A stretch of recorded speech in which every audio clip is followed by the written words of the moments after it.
Good evening, everyone, and welcome. Thank you all very much for coming. I'm Hannah Kay from Intelligence Squared. Big thank you to Ossian Ward and our very distinguished panel of speakers for coming this evening. Thanks also to the Saatchi Gallery for staging this event, to Rebecca Wilson, the gallery's Associate Director, for putting it all together, and to the Art newspaper for their support. Before we start, I'd just like to mention some of the other Intelligence Squared events coming up this season. We've got a number of talks, and the next one is on May the 22nd, when we have the Harvard superstar philosopher, Michael Sandel, and he's going to be talking about the moral limits of markets and asking how we can protect the good things in life when everything seems to be up for sale. Then on May the 24th, we have the dashing American neuroscientist, David Eagleman, hot from the lab, where he's been studying the science of hatred and dehumanization. And he's going to be suggesting that one day science may be able to come up with social programs that will tweak our neurology and make us all nicer to each other. Then, following the success of our recent event on Syria, on June the 7th, we're staging a debate, What to Do About Iran, and we're bringing together an international panel of experts to discuss just how alarmed we should be at the prospect of a nuclear Iran.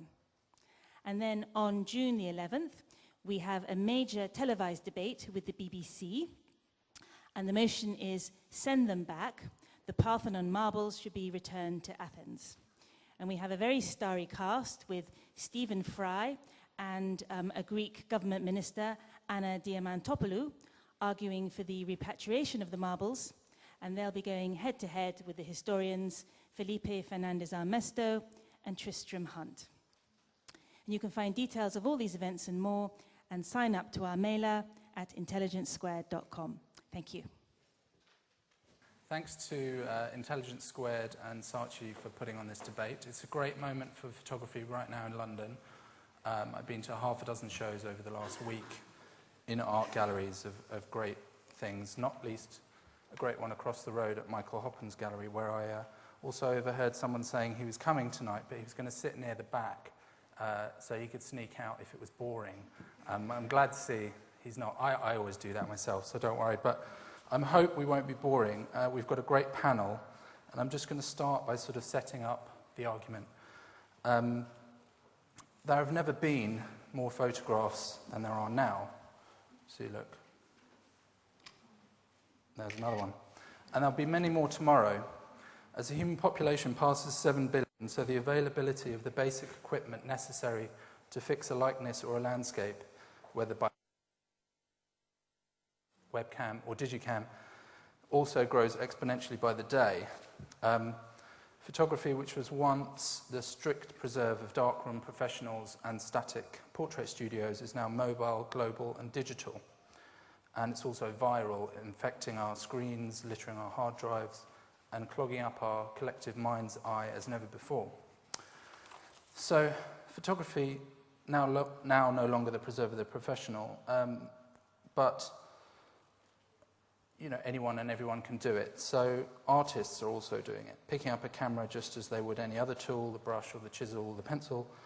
And perhaps this is what caused Paul Graham to stand up and say at MoMA's Photography Forum in 2010 that there remains a sizable part of the art world that simply does not get photography, implying that it doesn't take it seriously.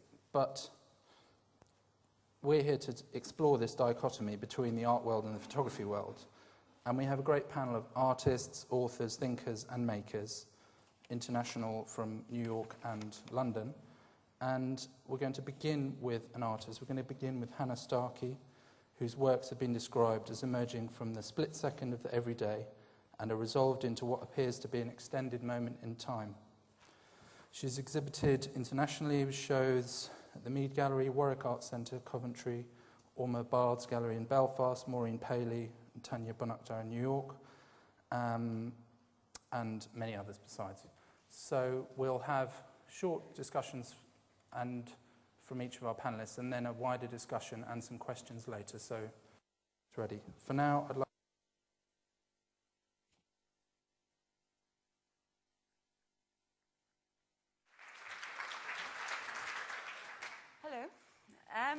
Right.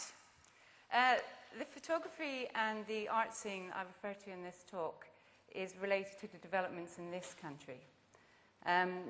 For photography is the key player in our visual culture, and the visual arts is just an aspect of that. It is a medium we are all invested in and are highly fluent in. I'm not going to stand up here and defend photography, and I'm not going to defend one camp against the other. To me, the argument is redundant. I understand where the debate is coming from and how difficult it was for the generation before me to find a context, an outlet for their work, and it is important to acknowledge and appreciate the contributions this generation made towards photography's passage into the contemporary art scene. But just to give you an idea of how I got to this point, I'd like to tell you about the journey that I have taken in photography. I grew up in Belfast, and I'm sure most people have heard of Belfast, and it was a political hotspot and in conflict for 30 years. And I was born into the beginning of that conflict. And as a child, I remember my dad, who was an architect, he was very keen on photography, and he, because Belfast was in the media spotlight, images from photojournalists were always on the front pages of the national and regional papers. So my dad had a particular respect for Don McCullin, and he would cut out Don McCullin's pictures and put them up. So they were very much around in my childhood, sort of in the newspapers and on the walls in my home. In retrospect, looking back at Don McCullin's pictures, what I love about them is the humanity and the grace in which he managed to reflect a very complex situation and the reality of the situation that resulted into 30 years of conflict. I then went on, and as a teenager, I am very dyslexic, and school was quite tricky. And when it was the point when I was coming to do my O-levels, the government changed the national curriculum and introduced GCSEs, and with that came photography. And I was given, a camera was put in my hand, and I was told to go and articulate myself in pictures. This was such a inspiration to me to be able to be released from the tyranny of words, which was my perspective. And the first pictures that I took, I then showed my mum, and her response was, at seeing the pictures, "There you go, you have found your calling." And at the time, as a teenager, I didn't really think of that, think of what she meant by that, but the word stuck with me, and I now know exactly what she means by it. For me, photography is a way of being. It's not a career trajectory. It is a way of life. It's the way that I articulate myself in the world. So I did my degree, did the A-level, and then I went on to do a degree, or did my GCSE A-level, and then I went on to do a degree in Edinburgh, which was a 4-year vocational photography degree, which meant that I was exposed and taught to practice the different territories within photography. So we did fashion, we did still life, we did reportage, street photography, advertising, and I learnt the vocabulary of how photography operates in our visual culture. It was also a course where the history of photography was very important, and I had a wonderful tutor who was passionate about photography, and in some ways infected me with that passion. I've always had a leaning towards the documentary tradition, and I see myself as working out of that tradition.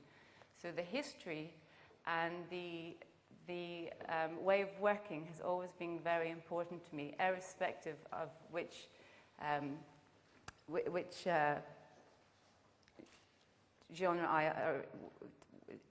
world I operate out of. My influences were British photographers like Chris Killip, and then the Walker Evans, W. Eugene Smith, Helen Levitt. They were all so inspiring to me when I was first showing them as a student.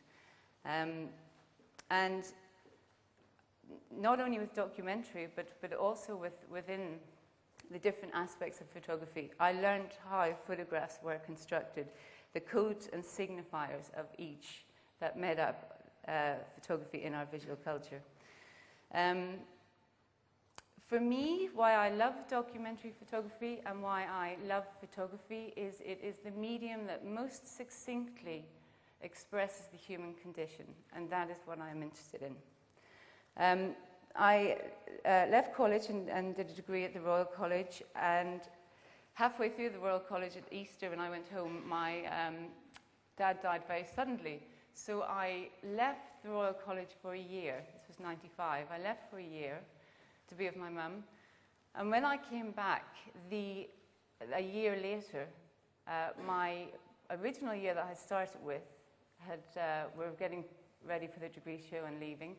And the year that I went into, I was very much aware that photography had changed. And it was beginning on all levels to be appreciated and valued by the contemporary art scene. So by the time I came to do my degree show, I was in a different world almost than the one that I'd left from my perspective. And it was at that point where Maureen Paley, who is the gallery that represents me and absolutely fantastic, that she saw the degree show and asked to represent me. And the one thing that I really valued about being able to work as a photographer in the art arena was the freedom and the autonomy it gave me to explore my medium.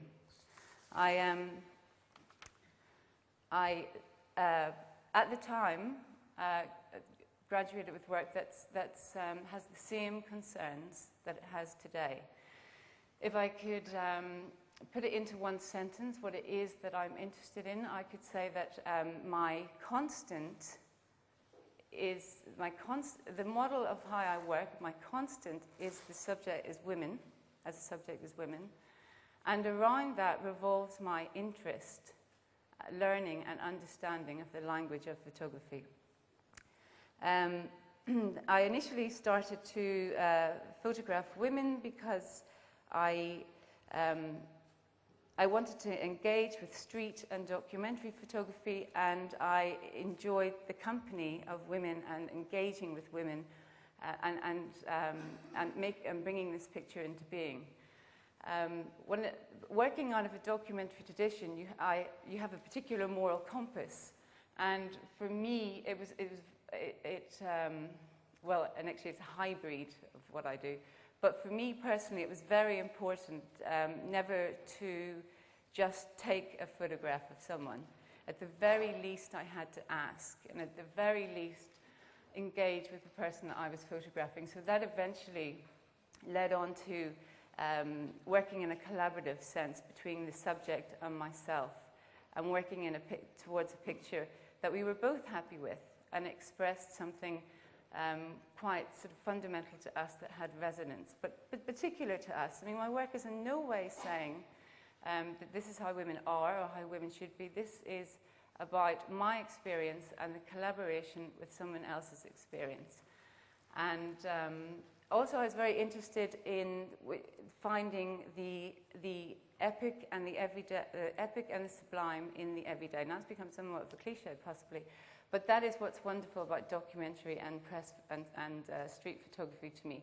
It is that kind of the process of observation and consideration and finding something that resonates and seems quite small, but actually resonates with everyone. And an example of that I would give is one of Don McCullen's portraits, which is of an old Irish homeless man. And what's great about this portrait is, yes, it is a man that's had a difficult life, but it's also sort of transcends that and becomes a portrait of almost a Neptune in a way. It's kind of, its power is extraordinary. So it works on the small level and the almighty level. I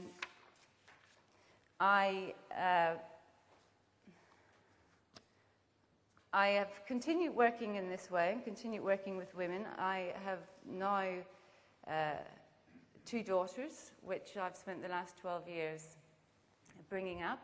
And I'm in the company of women very often, mothers, which I really enjoy and I value. And that's also feeds into my work and in many ways has sensitized me to how women are portrayed in our popular visual culture. It's resensitized me actually, because that's always been one of my issues. Coming from Belfast, I was politicised at a very early age, and I consider myself a feminist. And I would say the backbone of my work is still the feminist slogan. You know, it's quite an old feminist slogan now. I think it's from the 70s. But the personal is political, and that's where I'm coming from. My process is a hybrid of, I've talked a long time. My process is a hybrid of whatever aspect of photography I want to engage with. And it's sort of part autobiographical, because I also feel in making a picture with somebody else in it that I have a responsibility also to give something of myself. And that's something that grows with experience of motherhood and age, and it's something that as photography, I can always investigate and carry with me. What I love about it is the magic that the medium can bring to whatever aspect of it or whatever discipline you're working in. And the thing about the art world is there are, working in it as a photographer, there are no restrictions in how you use either, from analog to digital, which was another thing that I traversed in terms of time, and that's been a great experience moving from analog to digital, because I know each one intrinsically well. And it's lovely to have the freedom to be able to work in whatever way you want. And the thing that's more important to me than anything else is actually not what I have to say about the picture or who I am, but what the picture does out in the world. And the art world, it brings it out into the world in some of the most unexpected ways. And a very quick story, because I know that I've coming up to my 8 minutes. A picture, going back to Belfast, a picture that I did recently, it's my most recent picture, and it was for an exhibition I had there. And I went back to make 2 new pictures, because I'd already photographed in Belfast in 1999. So I went back to revisit the areas of my childhood, if you like. And while I was there, I worked as a street photographer, and the interesting thing about Belfast is it's still quite segregated, and there are barriers up between both communities. But almost as an outsider, I just walked for 4 days through all these barriers, and it was the most wonderful feeling. And I have my camera, and I was looking for something, a picture with meaning that would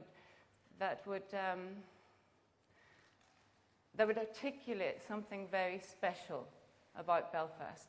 And one thing I noticed was when I was walking, that the children would they would get involved, and whatever area they would kind of come up and they would ask me what I was doing, and they were very intelligent, very engaging, and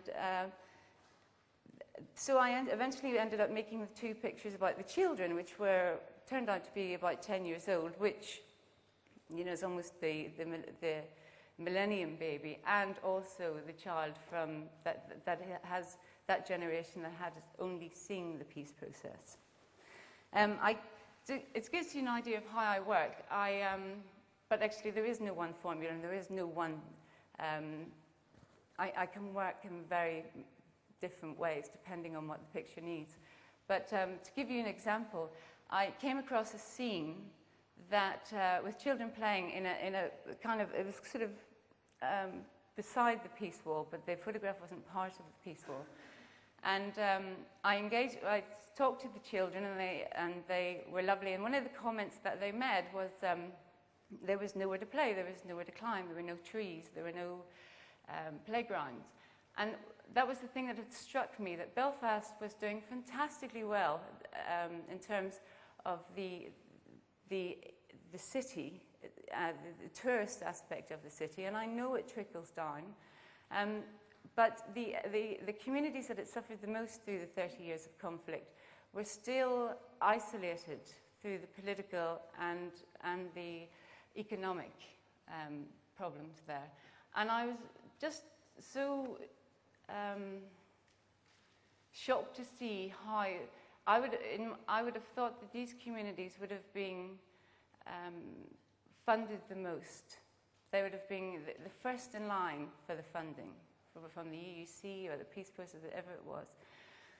And they weren't, so I made a picture about that. I made a picture about the children and how they, one girl in particular in the picture, and how this was her environment. But the interesting thing about the picture and what the scene, the location that I came across presented was it was an allegorical picture, as most of mine are. And with each layer, because also how I work, I weave layers within the picture, so you'll see that it's layers of meaning and also depth. But this picture, it just told you everything about the political situation, the then and the now, and it had a wonderful mural that had a kind of a scene, and look on the internet, you'll maybe then see what I'm trying to make you visualize.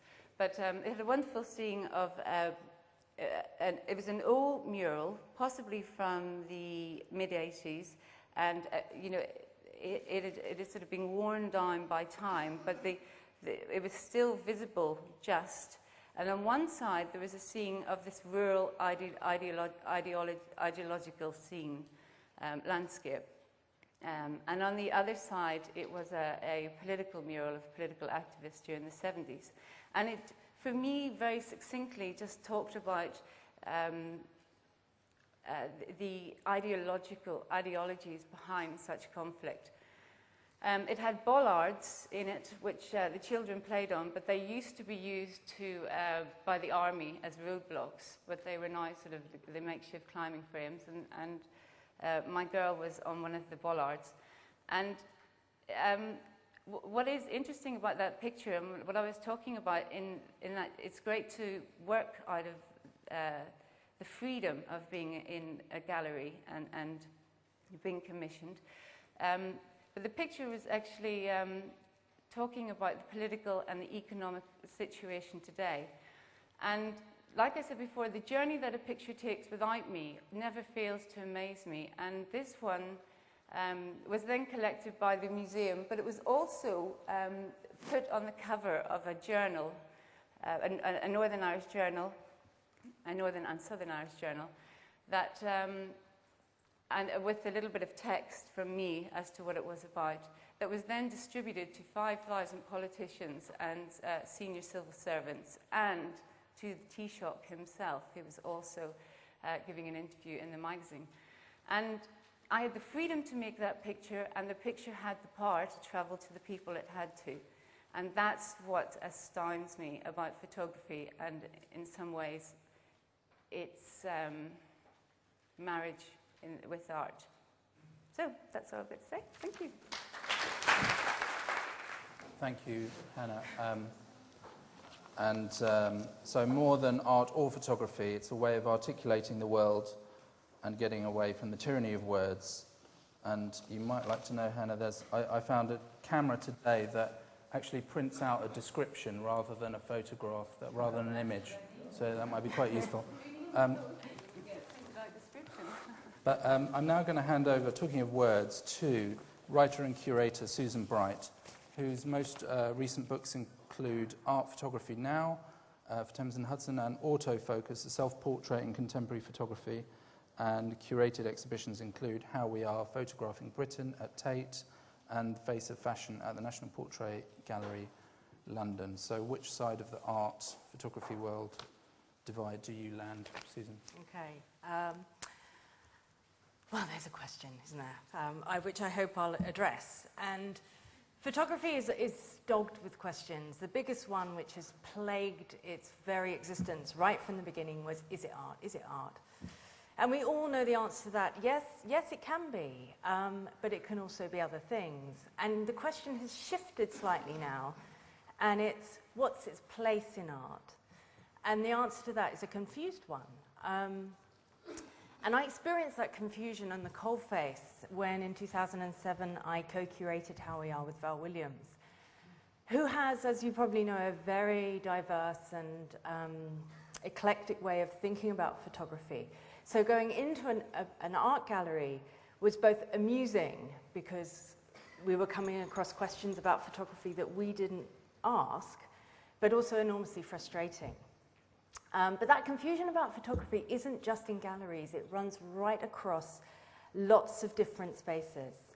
Auction houses are a great example of that confusion. What's sold under photography and what's sold under art, and that division seems very, very arbitrary to me.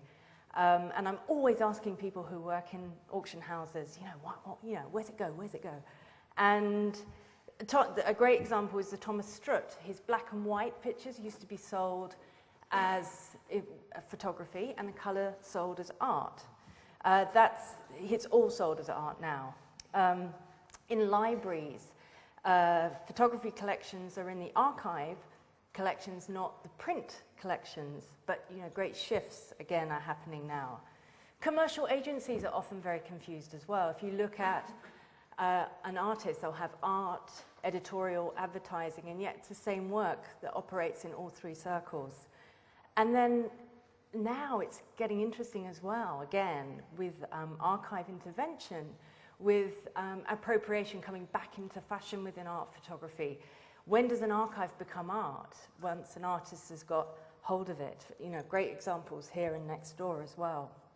And Thomas Ruff being a great example, obviously, there. So that's a really interesting kind of boiling pot at the moment. And to be honest, I get this confusion. If you have I have an art history background. I did 4 years of art history, and I never ever looked at photography. In fact, no, I looked at one photographer. Can anyone stab a guess who that photographer might be? I'm quite old, so remember. It was Cindy Sherman, and it was in my feminism lecture in my 3rd year of my BA. It wasn't in the fabric of learning about art, and people who work in museums come from an art history background. That's changing now as well, obviously. So my photographic epiphany didn't come till much later on, and it came with an Ansel Adams, and which is I've kind of grown out of now. But this was a beautiful print. This was something that kind of got me in the belly. It was a 3-dimensional print.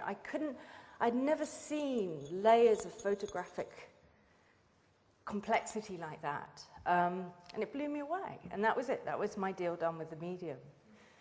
And it still confuses me, and that's why I like it. No, actually, I chose it because I thought it'd be easy. I thought, it's a really short history, and get my head around it. And actually, it's a very complex history. And that's what really attracts me. Because it's like words. There's journalism, there's poems, there's novels, and photography is all that stuff. It's commercial images, it's art, it's fashion, it's snapshots. We're dealing with things like value and taste and trend and intention, which are tricky stuff, which critical theory debates endlessly, and photography is like a spanner in the works for that. And then, of course, it's discursives. What was once art doesn't become art. What was once document becomes art. Agé being perhaps the best example of that. And also, there's so many photographers. So many photographers and people who take photographs, who want to make a living out of being and making art photography. I don't buy into the cliche that everyone's a photographer now. I think you have to learn, like Hannah said, you have to learn the language of photography. We're very fluent, we're all very curious, but to be a connoisseur of photography, you have to learn it. And there's a language that needs to be learned. All this we know, okay? We're all coming from the same background here. So I'm going to kind of finish with a rallying call. And I'm going to say, I love the confusion. I love that the art world doesn't really get photography. And I think we should celebrate that confusion. And I think we should make the most of it, because we're living in a very wonderful period of photographic history where, as photography people, we can get away with stuff that we might not be able to in 10 years' time. As curators, we can put stuff into exhibitions that people don't understand. The art world hasn't hoovered it all up. As editors, we can put stuff into magazines that can displace or cause an interruption to the way of looking. And as photographers, you can do what the hell you like, because photography is going through yet another identity crisis, as it always seems to, endlessly, as technology progresses. So yeah, let's grab this moment and enjoy it, and stop worrying, stop being grumpy about the art world. Get out there, take pictures, curate shows, get onto self-publishing, and enjoy the confusion and stop the hand-wringing. I'm fed up with photography being the underdog and people being defensive about it. We're lucky to be living at this time. We're lucky to have so many photographs. And we're still into something that everyone isn't into. So that's kind of cool too. And ways of looking have changed. I say to my students, how many photographs do you look at a day? And they go, between 500 and 1,000. That's an amazing thing, to be looking at those kind of images. And they can digest them. They might not do anything with them. They don't look like I look, because they haven't been taught to look like I look. But they do stuff with them, and they rip them and edit them and put them in places, and they tumble them. And that's really, really exciting. So photography has always confused people. I think it will continue to confuse people. We get it, and we're the lucky ones. So that's my call to arms.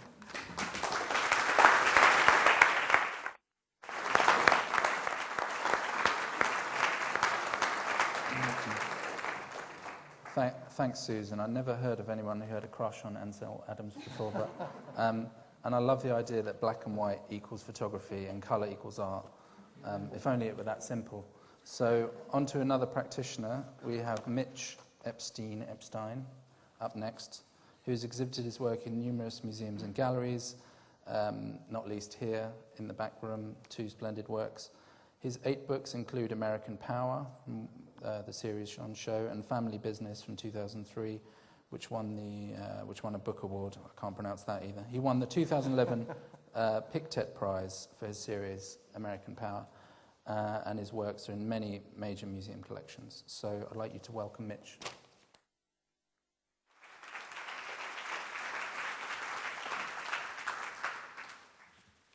Thank you. I'm not here to defend photography. It's not in a corner and needs no protection.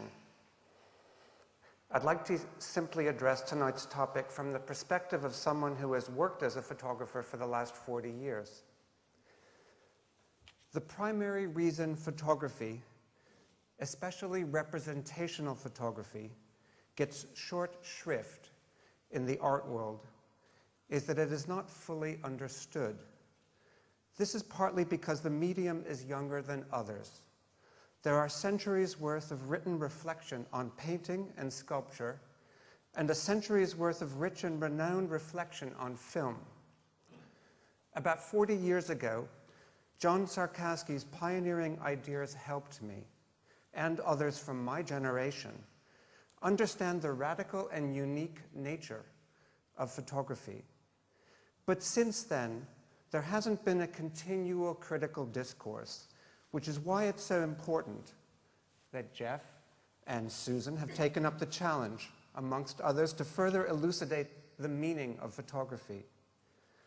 Some art world tastemakers denigrate representational photography because they believe it isn't inventive and imaginative enough.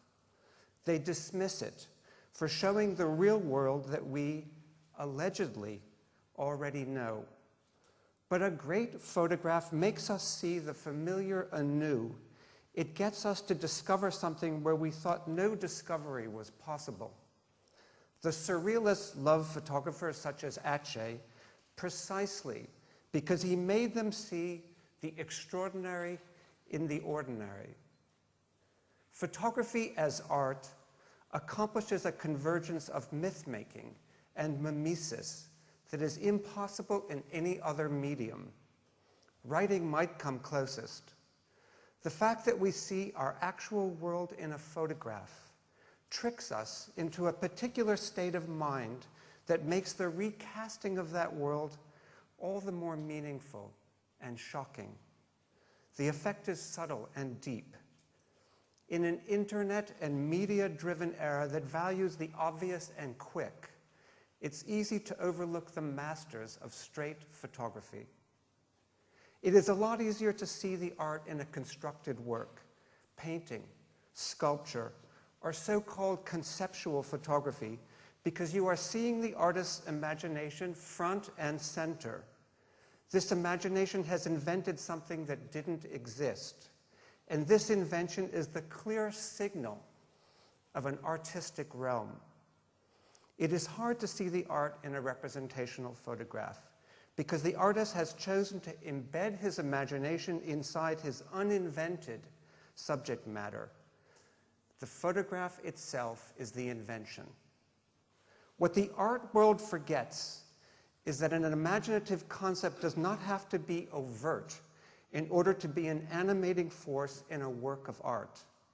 If the test of an artistic imagination were that it show itself fully and shout loudly, we'd have to say that Chekhov and Flaubert and Joan Didion are not great artists. Satyajit Ray and John Cassavetes and the Maisel brothers are not great artists. Montaigne and Vermeer are not great artists, for none of them flaunted their imagination, but seamlessly embedded it within the world they faithfully described. Which brings me to the silly definitions people make in order to divide and conquer. Somebody at some point came up with the term straight photography for representational photography. The opposite of straight photography is often referred to as conceptual photography. This is an artificial and mistaken divide. All photography is, in some sense, straight, because the artist has used a camera to replicate a reality, even if that reality is constructed. And all photography is conceptual, even if the artist has decided to keep his concept hidden behind his real-world content. No serious photographer, however reliant on the real world, just snaps his surroundings, as one misinformed critic put it. When I photograph a tree or a power plant, I do research, make sketches, try many times before I find the right vantage, light, and frame. I consider my equipment as a painter his brush and paint, or a sculptor her stone or steel. When every mechanical and compositional element is set, and to my mind ideal, the picture is still not made. It isn't made until something I bring to it from years of living, reading, looking, and thinking enters in. And then finally, if something unexplainable enters in, the picture is made. Art is the convergence of the right mechanical tools and formal choices within an artist's practiced intuition, athleticism, resourcefulness, and psychological resilience. That extra element that we cannot control is what Walker Evans called an unapproachable thing. It can't be named, but an artist needs to know about it and train himself to be ready to receive it. It is particularly fleeting in the practice of representational photography. In other words, it takes an awful lot of effort to make a fine, so-called straight photograph. People who love art will tire of the narrow-mindedness that excludes one kind of great art from another. Recently, I saw a show of Louis Baltz and Donald Judd. That's an illuminating juxtaposition. Would anyone here say that Baltz just snapped his surroundings? Another example of curatorial pluralism is the Columba Museum in Cologne. At the Columba, I found a Paul Tech installation piece made in 1969 next to Romanesque artifacts, across from a Lucas Rohrbach photograph, near a medieval painting, alongside an Andy Warhol print, not far from a Richard Serra sculpture. The only thing these works overtly share is their quality. The museum's architect, Peter Zumthor, said working on the Columba collection taught him that, quote, "There is no difference between old art and new art, only between good art and bad art." Thank you.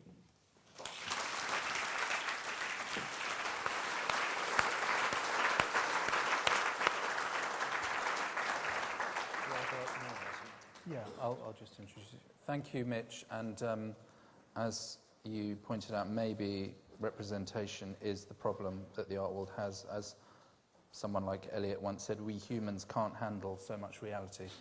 So without further ado, I'm going to pass on to our last speaker. Jeff Dyer is the author of 4 novels and 6 genre-defying titles, including The Ongoing Moment. He's winner of the ICP Infinity Award for writing on photography. His selection of essays, otherwise known as The Human Condition, won the 2011 National Book Critics Circle Award for criticism, and his most recent book, Zona, delves into the mysteries of Andrei Tarkovsky's film Stalker. So, thanks, Jeff.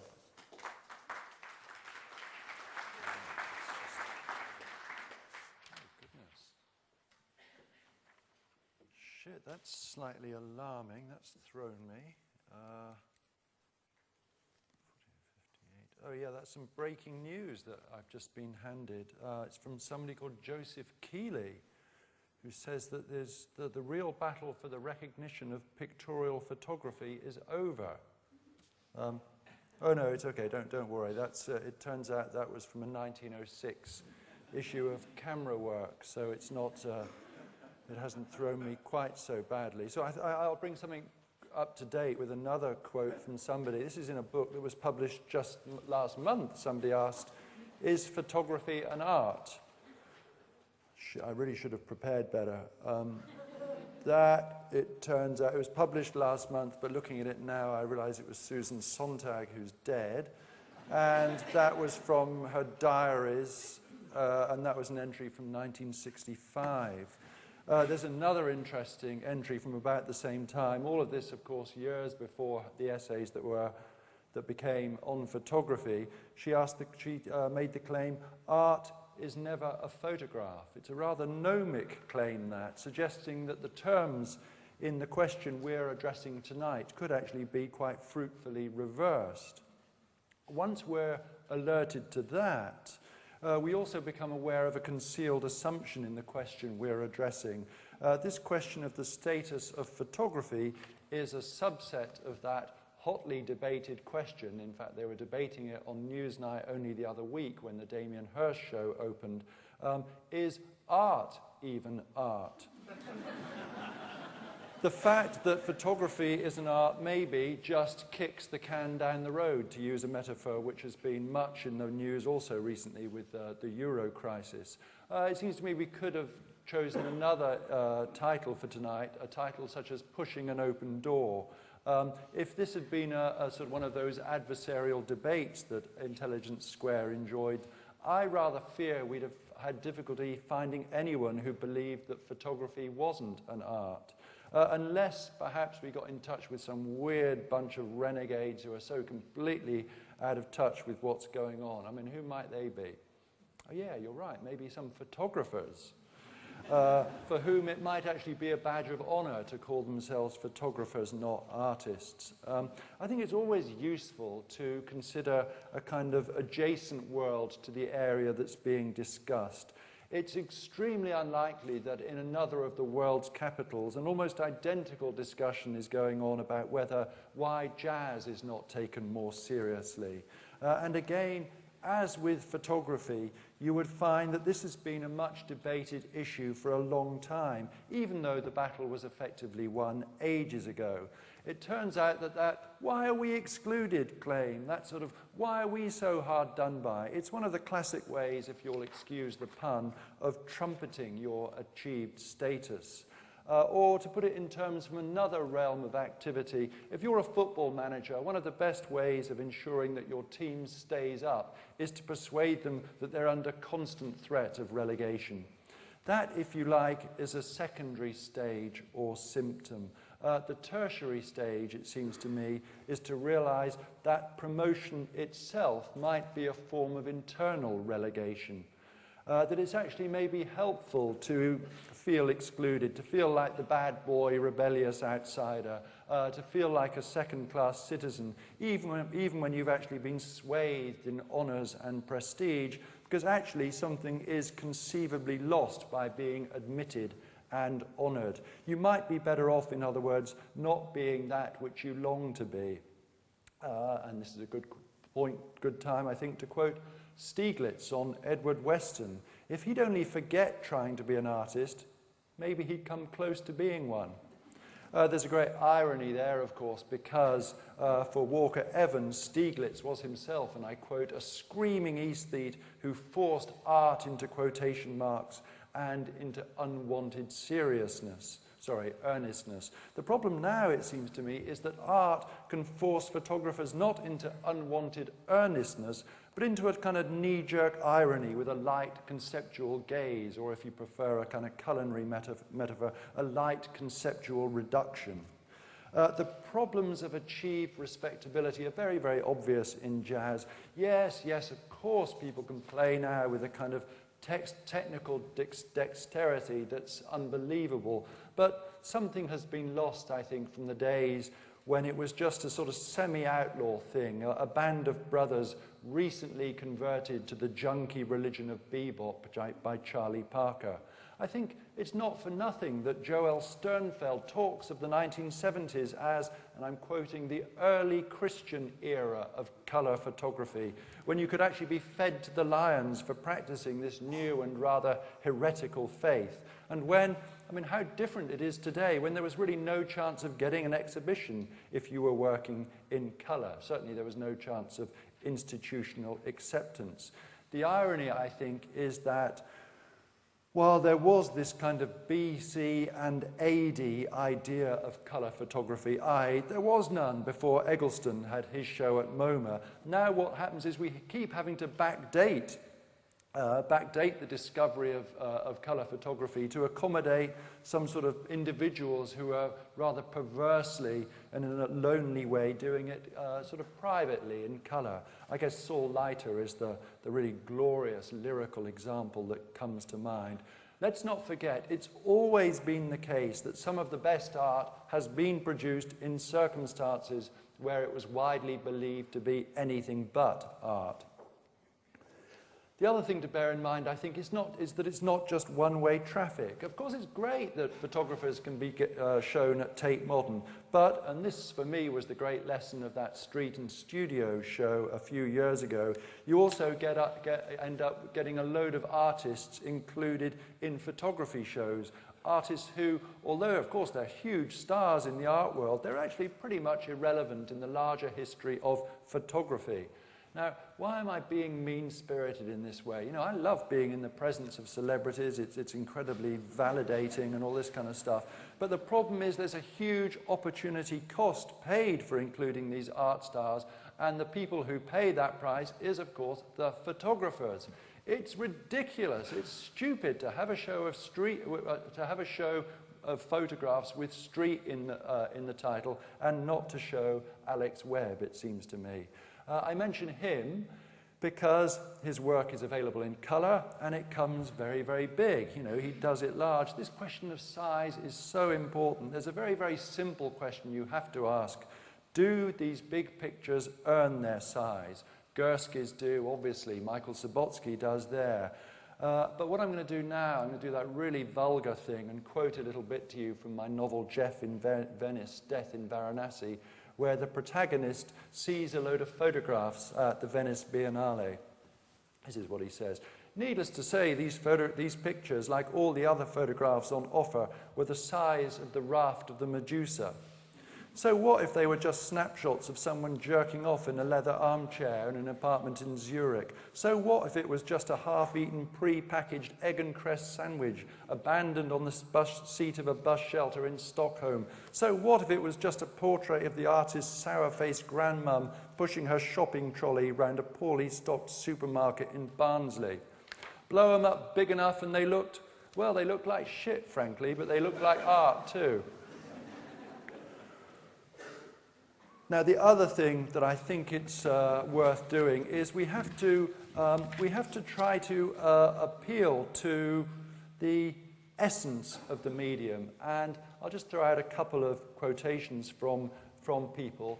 I find it very difficult to improve on this observation of George Bernard Shaw's, which the great photographer Philip Jones Griffith was so keen on quoting. He said that he would willingly exchange every single painting of Christ on the cross for just one snapshot. That's what photography has going for it, said George Bernard Shaw. The other thing, this thing about trying to get to the essence of the medium, again, I mean, I've never come across anything which is improved on John Tchaikovsky's, God, I really don't know how to pronounce his name, of course, Mitch did. But this is what Tchaikovsky said about Walker Evans. Evans's work is rooted in the photography of the earlier past and constitutes a reaffirmation of what has always been photography's central sense of purpose and aesthetic, the precise and lucid description of significant fact. Fantastic definition, I think. I think also it's a very, very good thing that this debate hasn't taken the form of that sort of adversarial debate where you have to sort of put all your eggs on in one basket and sort of stand on one side of the other, because it's really important that we are pluralist and not Manichaean about this. Of course, lots of artists use photography. There's lots of great stuff in this show. And, you know, as Lee Friedlander insists, you know, photography, it's a generous medium. It's the broadest of churches. I think, though, it's nice. There's a really simple kind of guerrilla, not in the mist, but urban guerrilla, spelt like that. There's a really simple guerrilla test you can do. You can go out to any big sort of work of art photograph, and then you just have a look at it, and you just get some blue tack and put next to it a sort of 6x8 Winogrand. It doesn't even have to be well printed. And just leave it there and see which picture commands the most enduring attention from the people who are at the gallery. Don't tell people I said you should do that. Thanks very much.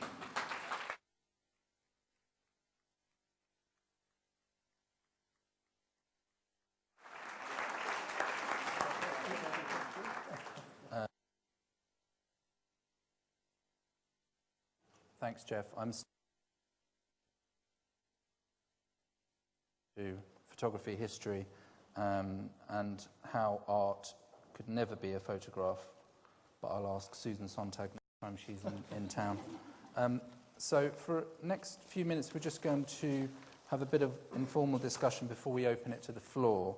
And I thought, to stop it becoming too much of a love-in, I might try and find out whether I can poke and produce a bit of a reaction and ask you, Hannah, whether if we take the British critic John Berger as gospel, his scathing assessment of photography was that it's only able to quote from appearances rather than translate them In other words, a painter translates some reality, but a photographer just takes what's there.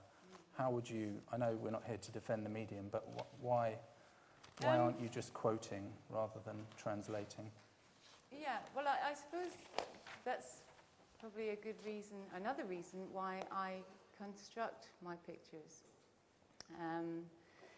It is to try and build a picture that has layers that have to be peeled back, that in itself it is an experience. It's not just an object on the wall, framed object. It can transcend the object to an experience. So my language,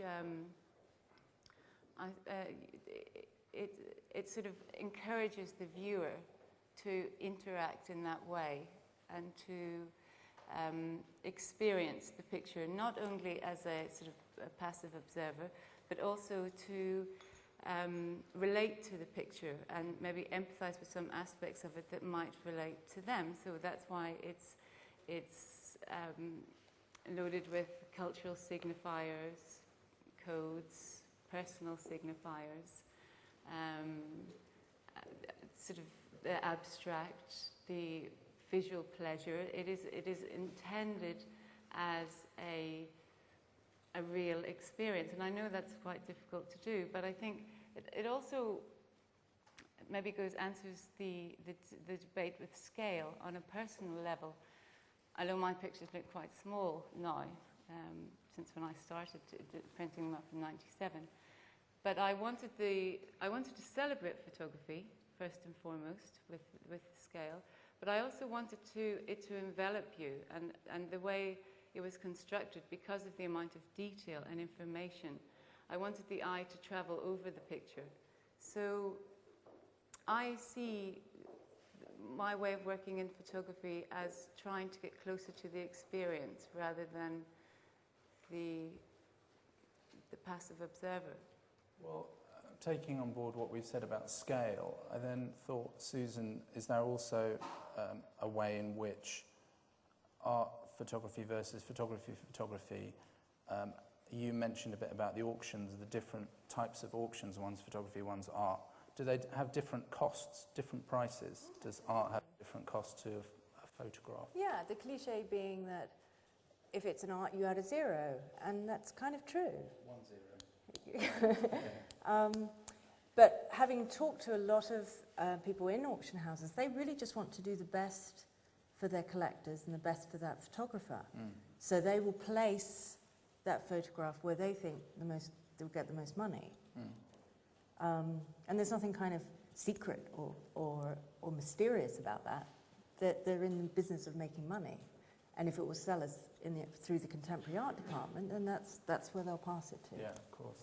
The Paul Graham statement that he made at the MoMA Forum, it was that very zero that I think in part what was eating him in a way to address this kind of disparity between the way photography falls out in terms of value between photography world and a kind of ghettoization and art world. And so from the perspective of a practitioner who's seeing an artist come along and all of a sudden appropriating the use of a medium and charging many, many times for the work, I think that was part of what provoked him. So anyways, I didn't mean to jump in. No, that's fine. And I was going to come to you as well because you mentioned Louis Boltz, and I love his quote. He had a famous 1975 show about landscape photographers, and he said that the primary impetus for a photographer should be to take pictures that appeared to be without author or art. In other words, this kind of window idea. And I wondered whether he wasn't defending the medium in a way. He was just saying that he was just merely this conduit for... Well, it's interesting because why do most photographers not sign, their mats in front of the picture? I mean, I think that also speaks to the way in which the authorship is very embedded, as I spoke about. But I don't think that in any way means that that Lewis is saying that the authorship is not absolutely present and invested in the work. And you can't fashion bodies of work. You can't have a sustained practice and build a life of making pictures unless you're engaged with the authorship of the work. And so that's certainly evidenced as you walk around a show like this one, where you see the way certain ideas get explored through the course of a series. And I wondered also whether, we talked about separate prices or separate costs, whether there's also this thing that they're almost like there's almost a separate world of critics, a separate world of writers for photography as opposed to art. And you've straddled both of those, but you're known as a critic and a writer on photography. Do you think there is still a kind of ghetto of appreciation that is specific to photography? Yeah, I mean, I suppose this would come under the heading of what I was talking about. People love to think they're in a ghetto, and I think, but one ghetto that I really don't think it's a good idea to get into is the academic ghetto. And now, although I've been so rude about him in print, let's give him some in a live audience. I mean, you know that guy, Michael Fried, who wrote that unbelievable book, Why Photography as an Art Matters More, blah, blah, blah. You know, that was a book that enjoyed a certain kind of currency in academic circles. Every photographer I know, everybody who was even involved in photography, they were pissing their pants reading that book. The idea that this guy had just, after his years spent sort of doing all this 18th century, he just sort of decided, oh yeah, now I will hold forth on photography. I mean, he was just really so lagging so far behind. Just to sort of give some more sort of anecdotal versions of that. Todd Papageorge, who's somebody who's very, very up on, you know, keeps really up on writing about photography. You know, he said that, you know, Gary Winogrand, he wasn't reading Sontag and Janet Malcolm and John Burge or Roland Barthes. He'd have thought it was an absolute joke. Now, you know, I think those people are great writers on photography, but I'm also reminded that at a symposium at SF MoMA, when a load of us, we were all blowing on about photography, and you know, it was a 2-day symposium. Lee Friedlander didn't bother coming back for the second day because, quite right. I mean, what can I tell? I mean, and actually, you know, I was one of the least theoretical ones. Some of them were real sort of discourse mergence. What did he have to learn about photography from us? Mm. You know, and I think really, I don't know, I mean, you know, Hannah and Mitch would know more about this, but I think the sort of most valuable discussion that takes place within photographers, it's going to, I think a lot of it would be sort of technical, really. I suspect photographers are quite geeky at some. Are you pretty geeky, Mitch? Not as geeky as Lee Friedlander. Okay, well, it's funny you mentioned that that SF MoMA symposium, because I read the transcripts. It was interesting that I picked out something that Philip Lorca de Corchia said about, you know, the symposium was about whether photography was dead, which seemed to me to be... No, was it over? Was it over? Mm. I don't... Yeah, okay. But it seemed to me to be a silly question. Overblown. We haven't even figured out whether it's art and it's already over. But he said something interesting. He said that the trick of photography, you can call it a chemical trick or a digital trick or whatever, has ceased to fascinate. So whether the idea that this kind of magical light writing, that, you know, the photography has sort of, we're over that. We're over the magic of photography. I think that's rubbish. Yeah. Yeah. I think it's a rather cynical position. It continues to dazzle, absolutely. Yeah. The right ones, the best ones, and they're very hard to find or get right. And that's what makes it so special. But, you know, as Susan mentioned, you know, she has students that are consuming 500 or 1,000 pictures in a sitting. Mm. And, you know, while there is a certain usefulness to just that kind of, you know, I guess that's the replacement for the sort of TV channel surfing that I did, you know, when I was a kid.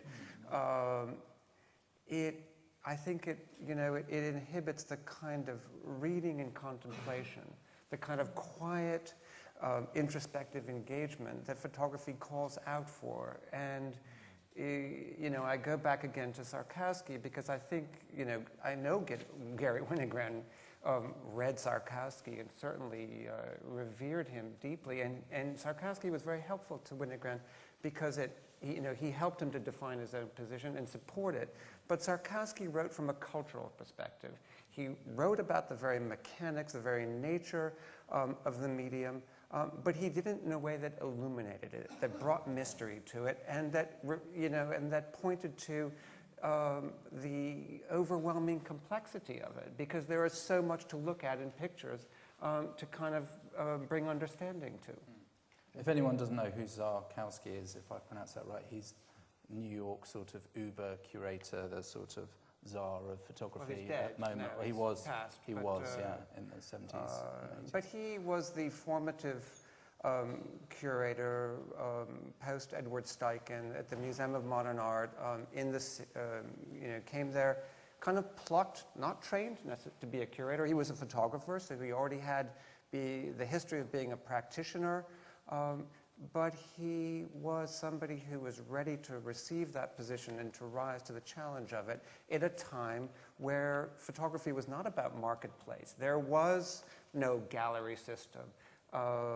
And so photographers were not making pictures in the 60s, going into the 70s for, you know, as you know, art remuneration. Very few, if any, you know.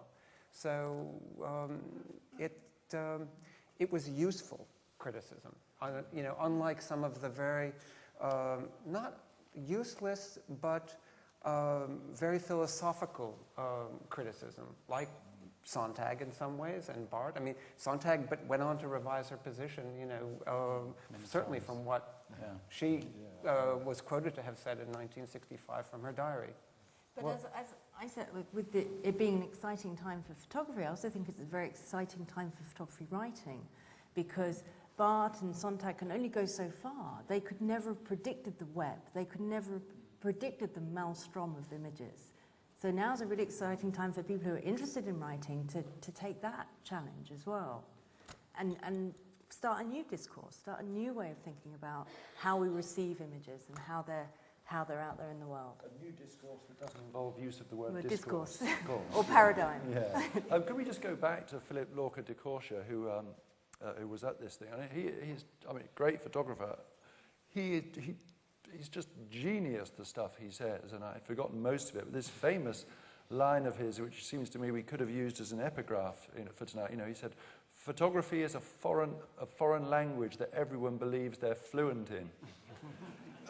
And then just to add something to Ossian's question, when he was saying, has some of the magic gone out of that photography thing? I always think of that thing that Chuck Close said when he said, you know, photography never got any better than it was in 1840. And on the one hand, you could think this is a sort of a deeply tired remark, you know, a kind of resignation. I see it slightly differently. I see it as somebody who's saying that, my God, the power of that discovery then is so great that actually we're still just getting used to it. Yeah. I'm going to open it up to questions in a minute, so if you're all prepared to thrust your hands up, I'm going to sort of end with one more to try and clear up this idea about, Mitch said that all photography is conceptual and all art is also, you know, has a photography, but is there a difference between a photograph that you sort of need to know the backstory behind, rather than a photograph that you can just see within the frame everything that you need to know? Whether there's a kind of conceptual photography, whether that is art photography, or whether that also enters into the mind of a straight photographer. I'm not quite.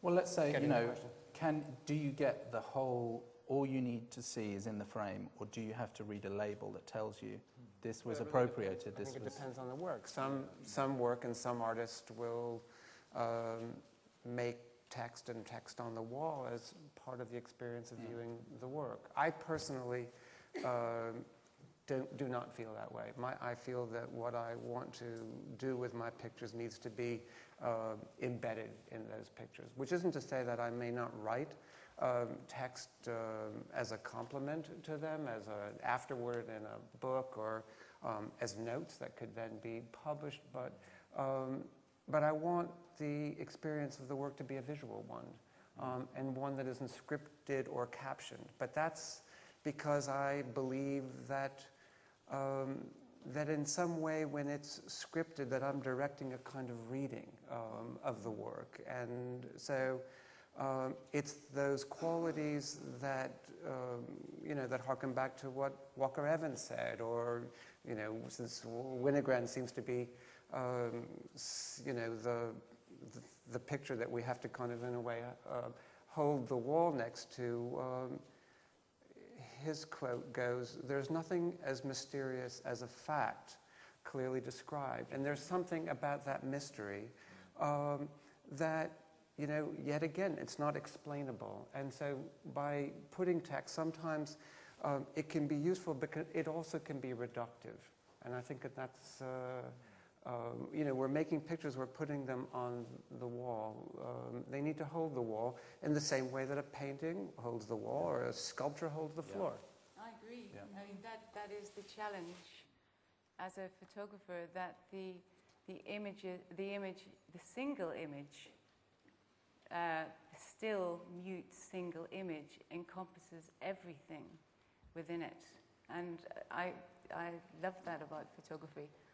Just lastly, because I think scale came up as an important phenomenon, and I think it is one that does need to be addressed more critically, because it often, and myself too, I don't believe with these pictures, but there are times where the scale is undeniably gratuitous and market driven, and I think the consequence of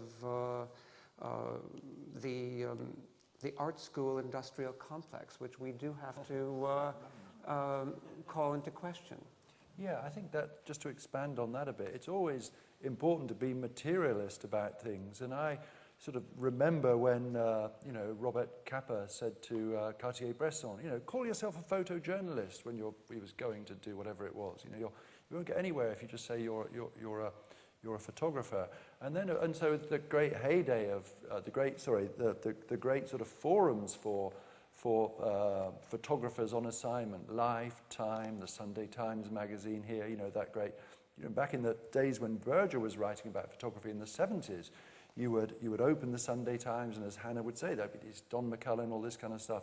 Now, gradually, those options diminished, and that coincided with an increase in possibilities of people earning money by selling stuff to galleries. So there is always, I think, an economic thing that's powering any kind of conceptual shift in the... God, I've backed myself into a corner where I'm going to use the word paradigm there.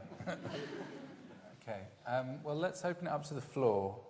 If anyone's got any questions, put your hand up and I will whisk a microphone over to you, to that lady over on the far side in the white top. Can you see her? She's over there. Yeah, thanks. We'll try and get half a dozen in before we wrap up. And you can address it to whoever you like or to anyone. Okay. Well, it's to everyone, really. No one's mentioned Photoshop. You've talked about photographing the real world, but I was just wondering, what's the place of Photoshop and digital manipulation in art photography? Photoshop. I think they're two separate things. Photography doesn't need Photoshop, but depending on how you're working, you can run parallels with intervention and molding the image to maybe almost sort of to speak of a different language that can run alongside the language of photography. It's not an extension. I see it as quite separate, and I actually see digital as almost a medium in itself, in a way. It has its own language, and I mean, in photography there have always been darkroom tricks, and you could, depending on how you use digital, you could say that there hasn't really been much of a shift, But when I talk about digital, I almost feel like I have to learn a completely new language to engage with it and to use it. That's what I think. I think it's a funny question. Any debate that I go to about photography, there's always two questions. One is, what about Photoshop, and what about the dark rooms? Regardless of what the subject of the panel is. No, it's about the intention. Yeah, and it's about the effectiveness of the picture as opposed to how it was, how it's come about, possibly. Yeah, I don't understand the anxiety. No. For me. No, I mean, I don't think it's an anxiety, but I think, I really do feel that photography in itself does not need it. It's not an extension of photography, but in itself it is almost a new medium, which we're only at the beginning of. Photoshop needs photography, though. Yeah.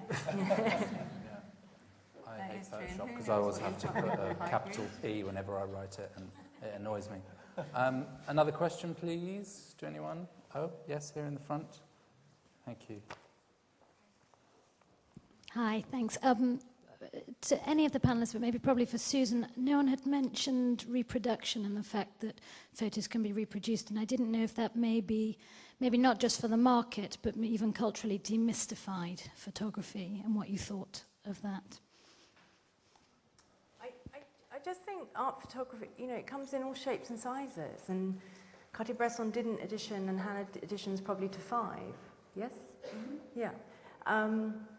And each has got to find their own comfortable place where they're comfortable, they're happy with that. Do you think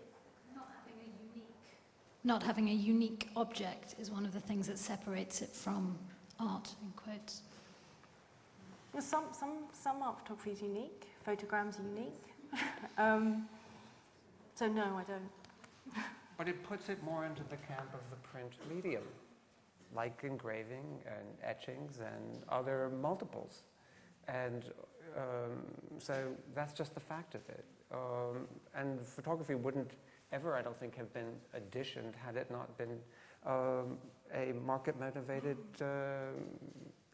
play. So, it's, and there are many photographers who don't.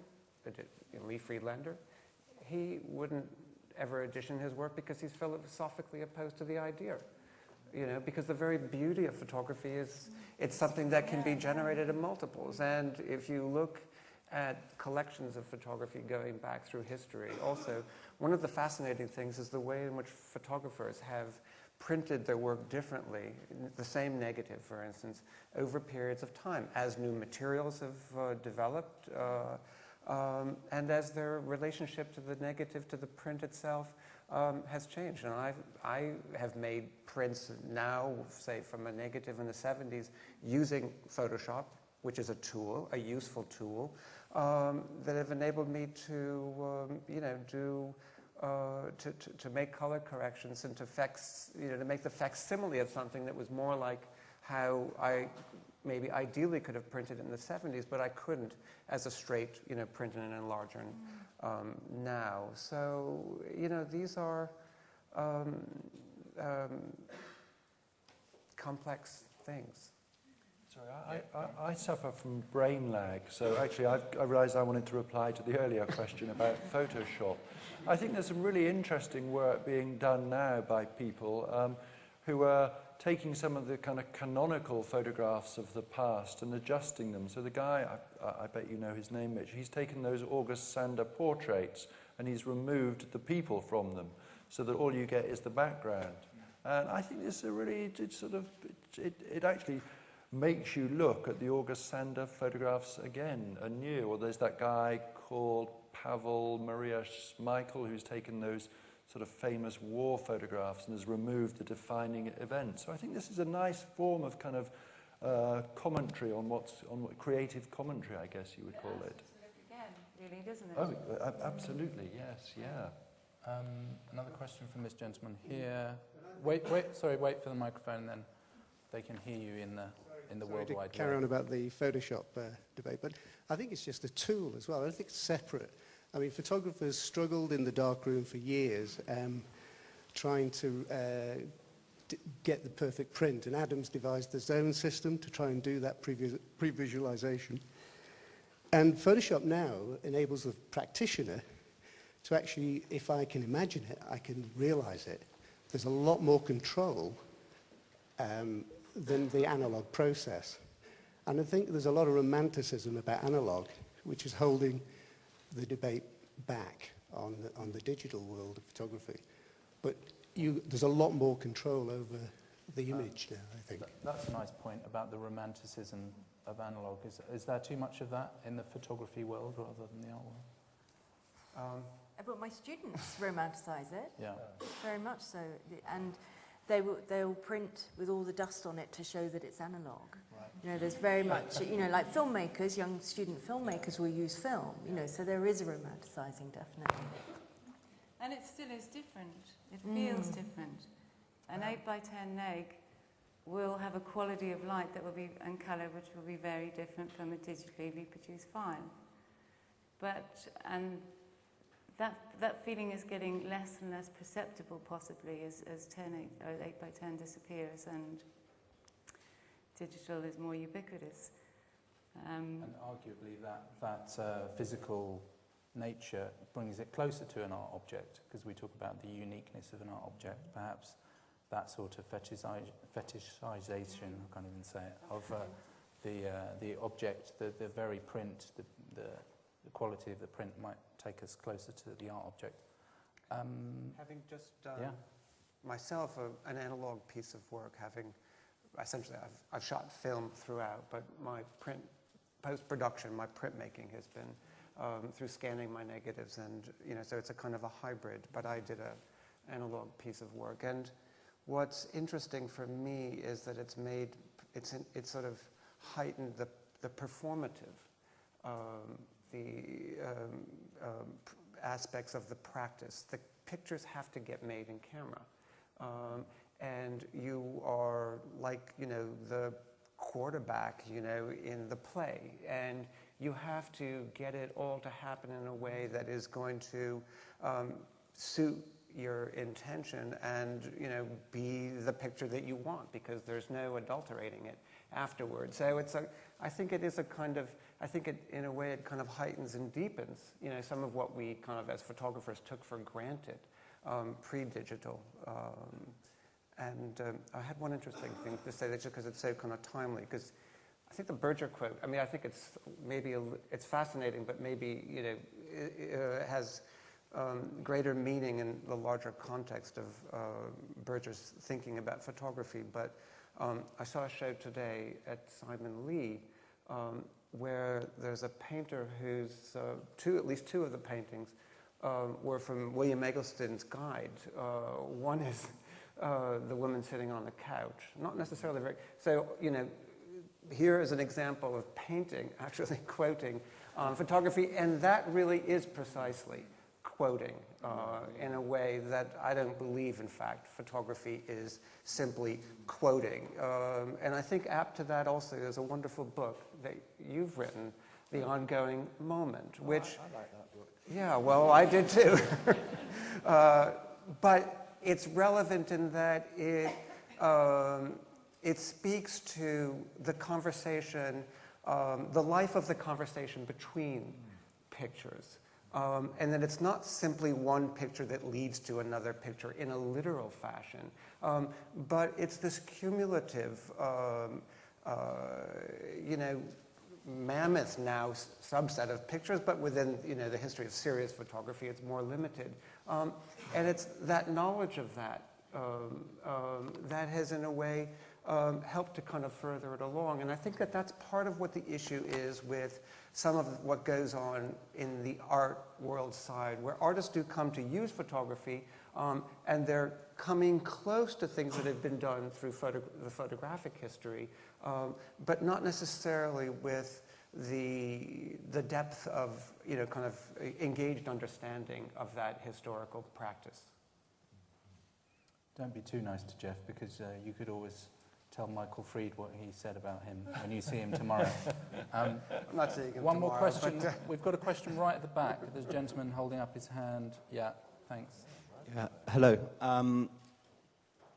It's been said in this talk that this is an exciting time for photography, And Hannah talked about the time that she discovered photography in GCSE.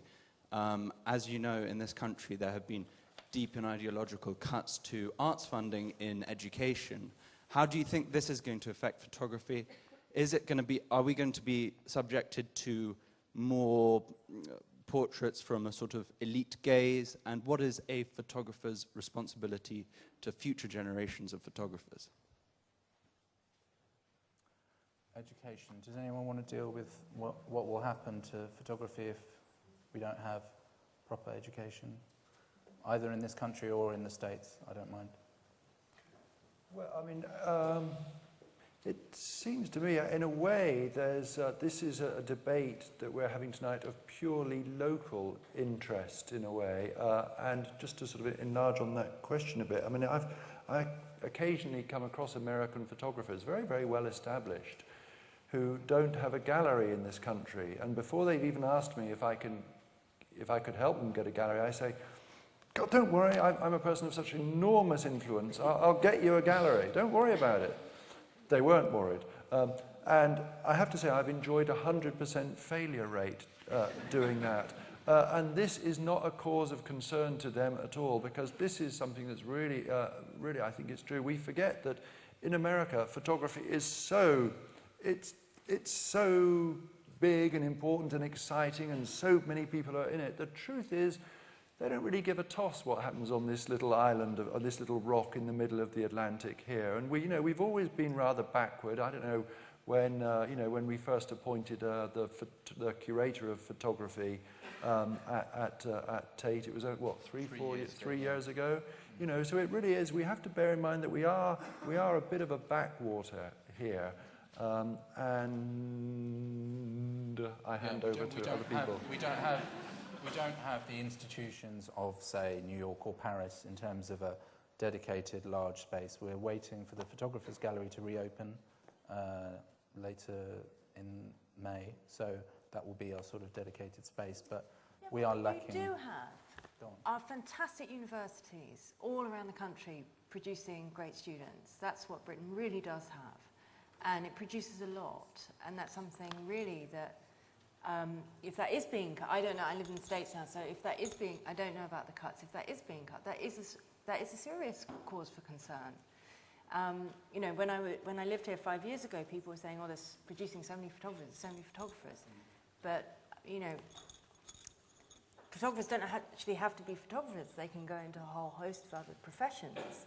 And if there isn't an outlet there anymore, then that is a serious cause for concern. I think there's so much pressure put upon the Photographers Gallery. It's only one gallery, it's a small gallery. And not enough really the attention on the education. I think one of the real challenges is visual literacy, period. And that's one of the things, at least as it's been told to me, that these galleries really advocate, to bringing young people in and to exposing them, but also in a critical way, teaching them and broadening their way of thinking about visual languages. And so that's, it's not just about, I think, the upper level, but really the lower level. Yeah, absolutely. Yes, if you think of it as, in terms of the impact it has on our visual culture, it's imperative that we understand and forward the language. And galleries like the Photographers Gallery play a very important role in that, in the same way that, a belated exhibition like Cruel and Tender eventually does, but before that's picked up, there are institutions that are educating behind the scenes, which is very important because, I think in terms of society, we're much more visually orientated than word-based, and that's just going to get more so. And we're very influenced by the 3,000 or 1,000 pictures we see every day, and subliminally influenced with such a powerful language that it's not something that you can underestimate or cut. Do we have time for one more question? One more question. The lady in the centre row here, please. Halfway up with the rainbow top. Thanks.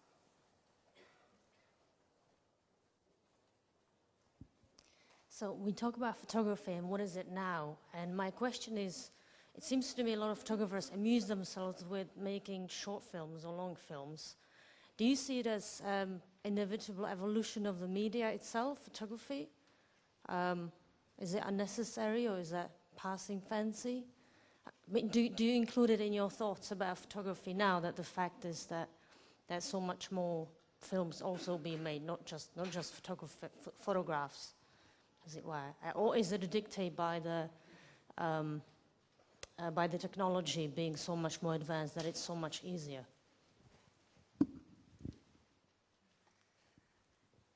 I think if photographers want to make films, great. I mean, I think a funny thing is, actually, I remember when I think it was early 2000, and a fellow graduate of mine, we were both going through the gallery system, and his gallery suggested to him, after photography had somewhat, there was a lot of photography around, and some people may say that it peaked. In my view, the more photography, the better, even the not so good photography, because it still extends the language in some ways. It still makes us try to understand why it isn't good. But it was suggested to him that maybe he move on to video art, and I think that did actually happen to quite a few photographers or artists or photographers at that time. I mean, for me personally, I find, like I said earlier, the most challenging aspect of photography is to bring everything into the single frame. I love the power of the single frame. So I wouldn't ever move into video art, but film, feature film, is a whole different beast. I don't think you can say, oh, because I'm a photographer, I'll then make film. It's not necessarily a natural progression. But I do remember a time within the certain galleries suggested that maybe move on to the next hot thing. And also I think the way that we're thinking about art photography is quite monolithic, and it's not. It can be video, and it can be sculpture, and it can be installation. It's not necessarily big colour prints. That's just one type of art photography. And I think we've all kind of got that in our heads, that we're talking about big colour photography, and that's not what art photography is. It's much more interesting than that. Thankfully. Yeah. Well,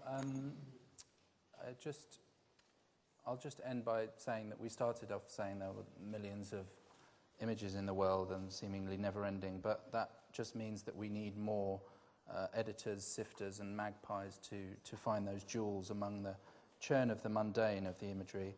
So I'd like to end by saying today's artists and photographers aren't simply or strictly photographers any more than they're also curators or archivists or storytellers or framers of some notion of reality or of their own invented universes. So I'd like to thank the panel for coming today and thank our hosts.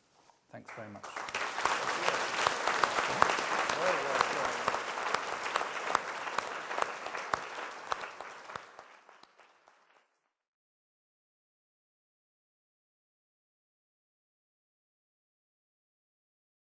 Stuck with me, and I now know exactly what she means by it. For me, photography is a way of being. It's not a career trajectory. It is a way of life. It's the way that I articulate myself in the world. I did my degree, did the A-level, and then I went on to do a degree, or did my GCSE A-level, and then I went on to do a degree in Edinburgh, which was a 4-year vocational photography degree, which meant that I was exposed and taught to practice the different territories within photography. So we did fashion, we did still life, we did reportage, street photography, advertising, and I learnt the vocabulary of how photography operates in our visual culture.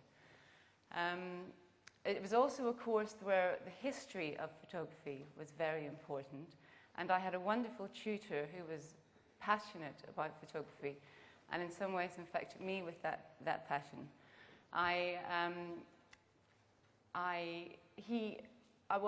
always had a leaning towards the documentary tradition, and I see myself as working out of that tradition.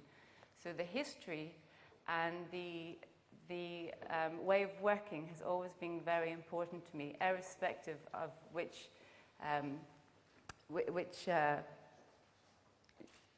genre world I operate out of. My influences were British photographers like Chris Killip, and then the Walker Evans, W. Eugene Smith, Helen Levitt. They were all so inspiring to me when I was first showing them as a student. And not only with documentary, but also within the different aspects of photography. I learned how photographs were constructed, the codes and signifiers of each that made up photography in our visual culture. For me, why I love documentary photography and why I love photography is it is the medium that most succinctly expresses the human condition, and that is what I'm interested in. I left college and did a degree at the Royal College, and halfway through the Royal College at Easter when I went home, my dad died very suddenly. So I left the Royal College for a year. This was 19. Good evening, everyone, and welcome. Thank you all very much for coming. I'm Hannah Kay from Intelligence Squared. Big thank you to Ossian Ward and our very distinguished panel of speakers for coming this evening. Thanks also to the Saatchi Gallery for staging this event, to Rebecca Wilson, the gallery's Associate Director, for putting it all together, and to the Art Newspaper for their support. Before we start, I'd just like to mention some of the other Intelligence Squared events coming up this season. We've got a number of talks, and the next one is on May the 22nd, when we have the Harvard superstar philosopher, Michael Sandel, and he's going to be talking about the moral limits of markets and asking how we can protect the good things in life when everything seems to be up for sale. Then on May the 24th, we have the dashing American neuroscientist, David Eagleman, hot from the lab, where he's been studying the science of hatred and dehumanization. And he's going to be suggesting that one day science may be able to come up with social programs that will tweak our neurology and make us all nicer to each other. Then, following the success of our recent event on Syria, on June the 7th, we're staging a debate, What to Do About Iran, and we're bringing together an international panel of experts to discuss just how alarmed we should be at the prospect of a nuclear Iran. And then on June the 11th, we have a major televised debate with the BBC, and the motion is Send Them Back. The Parthenon marbles should be returned to Athens. And we have a very starry cast with Stephen Fry and a Greek government minister, Anna Diamantopoulou, arguing for the repatriation of the marbles, and they'll be going head-to-head with the historians Felipe Fernandez-Armesto and Tristram Hunt. And you can find details of all these events and more, and sign up to our mailer at intelligencesquared.com. Thank you. Thanks to Intelligence Squared and Saatchi for putting on this debate. It's a great moment for photography right now in London. I've been to half a dozen shows over the last week in art galleries of great things, not least a great one across the road at Michael Hoppen's gallery, where I also overheard someone saying he was coming tonight, but he was going to sit near the back so he could sneak out if it was boring. I'm glad to see he's not. I always do that myself, so don't worry. But I hope we won't be boring. We've got a great panel, and I'm just going to start by sort of setting up the argument. There have never been more photographs against the other. To me, the argument is redundant. I understand where the debate is coming from and how difficult it was for the generation before me to find a context, an outlet for their work, and it is important to acknowledge and appreciate the contributions this generation made towards photography's passage into the contemporary art scene. But just to give you an idea of how I got to this point, I'd like to tell you about the journey that I have taken in photography. I grew up in Belfast, and I'm sure most people have heard of Belfast, and it was a political hotspot and in conflict for 30 years. And I was born into the beginning of that conflict. And as a child, I remember my dad, who was an architect, he was very keen on photography, and he, because Belfast was in the media spotlight, images from photojournalists were always on the front pages of the national and regional papers. So my dad had a particular respect for Don McCullin, and he would cut out Don McCullin's pictures and put them up. So they were very much around in my childhood, sort of in the newspapers and on the walls in my home. In retrospect, looking back at Don McCullin's pictures, what I love about them is the humanity and the grace in which he managed to reflect a very complex situation and the reality of the situation that resulted into 30 years of conflict. I then went on, and as a teenager, I am very dyslexic, and school was quite tricky. And when it was the point when I was coming to do my O-levels, the government changed the national curriculum and introduced GCSEs, and with that came photography. And I was given, a camera was put in my hand, and I was told to go and articulate myself in pictures. This was such a inspiration to me to be able to be released from the tyranny of words, which was my perspective. And the first pictures that I took, I then showed my mum, and her response was at seeing the pictures, "There you go, you have found your calling." And at the time, as a teenager, I didn't really think of that, think of what she meant by that. But the word 65, I left for a year to be with my mum. And when I came back, a year later, my original year that I started with, we were getting ready for the degree show and leaving. And the year that I went into, I was very much aware that photography had changed. And it was beginning on all levels to be appreciated and valued by the contemporary art scene. So by the time I came to do my degree show, I was in a different world almost than the one that I'd left from my perspective. And it was at that point where Maureen Paley, who is the gallery that represents me and absolutely fantastic, that she saw the degree show and asked to represent me.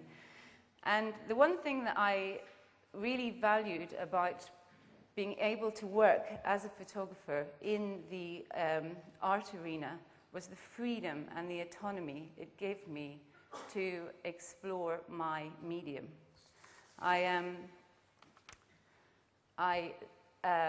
At the time, graduated with work that has the same concerns that it has today. If I could put it into one sentence, what it is that I'm interested in, I could say that my constant is, the model of how I work, my constant is the subject is women, as a subject is women, and around that revolves my interest, learning and understanding of the language of photography. I initially started to photograph women because I wanted to engage with street and documentary photography, and I enjoyed the company of women and engaging with women and bringing this picture into being. Working out of a documentary tradition, you have a particular moral compass, and for me, well, and actually it's a hybrid of what I do. But for me personally, it was very important never to just take a photograph of someone.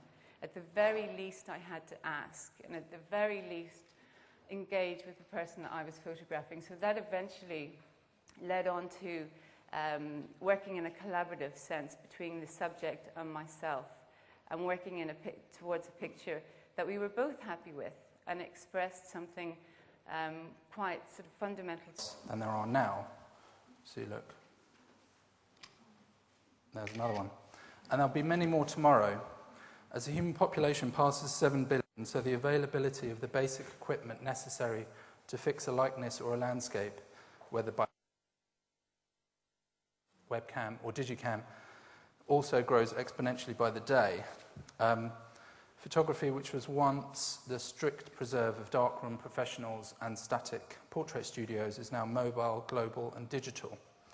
And it's also viral, infecting our screens, littering our hard drives, and clogging up our collective mind's eye as never before. So, photography now no longer the preserve of the professional, but anyone and everyone can do it. So artists are also doing it, picking up a camera just as they would any other tool, the brush or the chisel or the pencil. And perhaps this is what caused Paul Graham to stand up and say at MoMA's Photography Forum in 2010 that there remains a sizable part of the art world that simply does not get photography, implying that it doesn't take it seriously. But we're here to explore this dichotomy between the art world and the photography world. And we have a great panel of artists, authors, thinkers, and makers, international from New York and London. And we're going to begin with an artist. We're going to begin with Hannah Starkey, whose works have been described as emerging from the split second of the everyday and are resolved into what appears to be an extended moment in time. She's exhibited internationally with shows at the Mead Gallery, Warwick Arts Centre, Coventry, Orma Bard's Gallery in Belfast, Maureen Paley and Tanya Bonakdar in New York, and many others besides. So we'll have short discussions and from each of our panellists, and then a wider discussion and some questions later. So it's ready. For now, I'd like